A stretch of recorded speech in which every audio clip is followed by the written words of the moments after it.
ACK checking.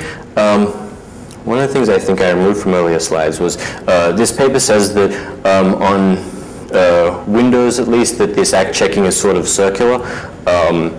I have found this to be the case, in other cases haven't. Essentially the idea is that rather than having these two comparisons to see whether it's greater than the initial sequence number we sent and like the last sequence number, there's this sort of sign comparison that due to the magic of C typecasting makes this sort of check sort of circular. So I have a diagram here if I can get a mouse up. So if we have some kind of ACK that's the correct ACK to send to the server,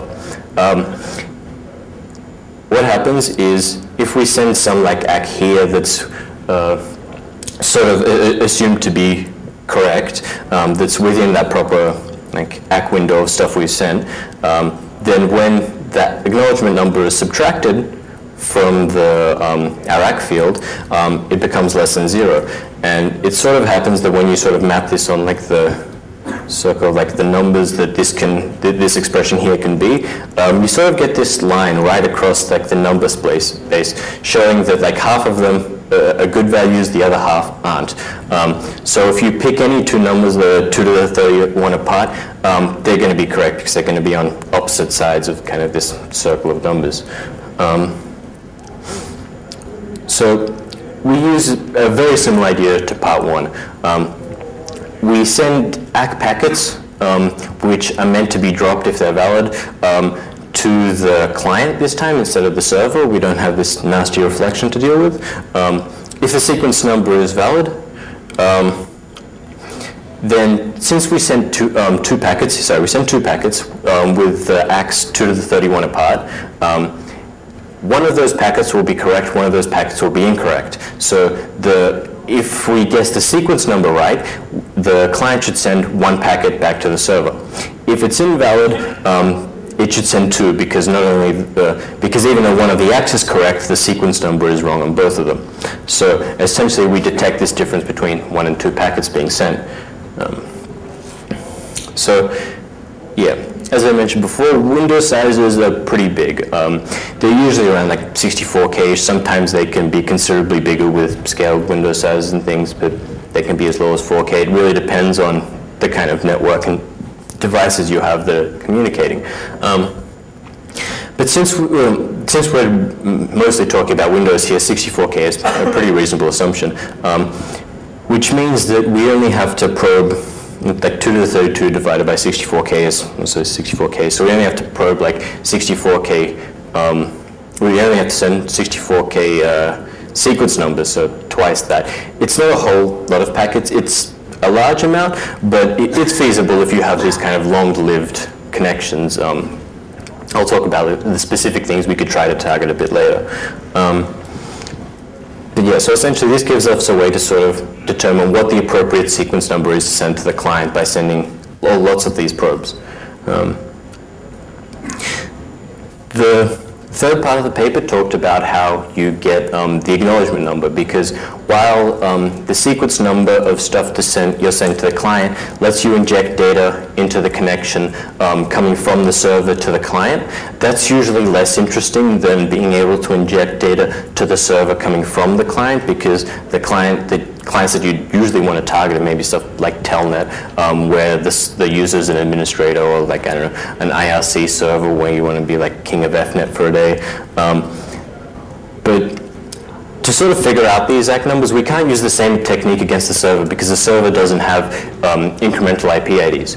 So the idea is we abuse this sort of circular check to do a binary search for the proper acknowledgement number. So if I can get this working, I'll get like a pen or something. So what we try to do is we pick really any number in the space and sort of probe to see if it's valid by using the same like IP ID checking technique. We check if like the ACK here is valid. The ACK, can't see it, but we check like if the ACK there is valid. The ACK there isn't valid. We're sort of in this red side. If we do that, we know that the ACK on the other side, like 2 to the 31 away, is going to be valid. So this one here is valid. And we know sort of like this line of where the ACK is between those two. So we keep doing this kind of thing, and we probe right between the two closest, like, sort of green and red points on the circle that we sort of draw when we program. So we test, like, say there, that's also invalid. So, and we have like a green one over here that I'm not going to bother draw since it takes too long. But essentially we need to now probe right between these two packets. So halfway between there would be there, and it would be like, it'd be a valid one. So once we know there, we now know that like this ACK is between these two points that you can't really see all that well. Where's my mouse? Oh man. So yeah, between this green point and this red point, we know that that's where the ACK is, either there or on this other side. But once we keep sampling enough, sort of sampling right between the two closest points, we'll eventually get it down to like this one value that's right. And we know that that's the appropriate ACK to send. So, wow, my fonts are really broken. The problems that you sort of encounter with trying to run this in the wild, the biggest would be that your clients that you'd want to target are mostly behind NAT. So actually being able to probe them for IP IDs isn't the most trivial thing in the world. You can't just send them packets and they'll respond. I'll talk about possible ways to get into this later, but some other things that, like I said, some of the routers I found, like the JunoOS one, have predictable IP IDs. They have huge scaled windows, but they don't have this circular ACK checking. They have a much better case where like they check like the last, like the ACK that you're meant to send minus the like minus 5,000 is about like the lowest you can actually send. So this makes actually searching it much harder and actually finding out what valid ACKs are very tricky. But yeah, there are many different many scenarios that aren't really covered here.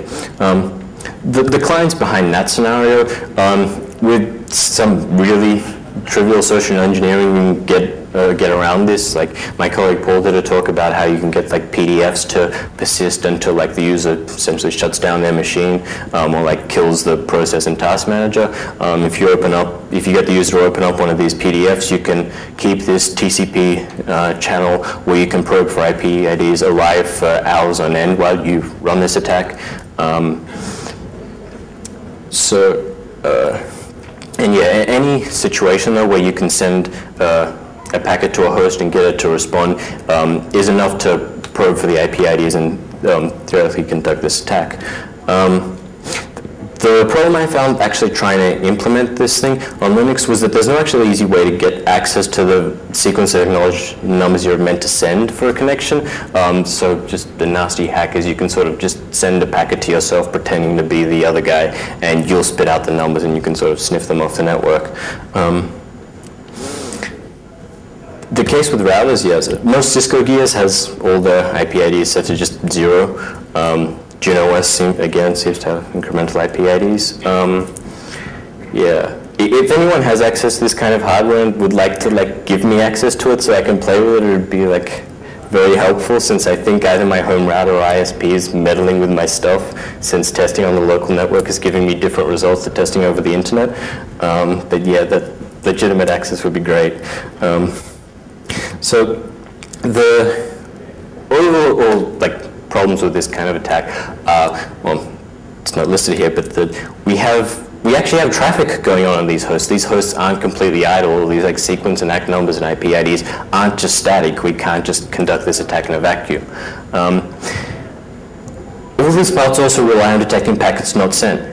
So if there's some kind of traffic spike, we all of a sudden get false negatives, which are kind of a bit worse than false positives, because we have to either sort of detect that we had a false negative somehow, or like scan the whole space again, which is bad, obviously. And the first part, where you're trying to find the client port, it relies on reflection, which is really a pain in the ass, because you need to also you need to get the timing right. You're not sending all your packets to the one host. Like, even though IP doesn't guarantee no reordering, most of the time your packets do kind of get there in order. But when you're not sending them to the same host, you need to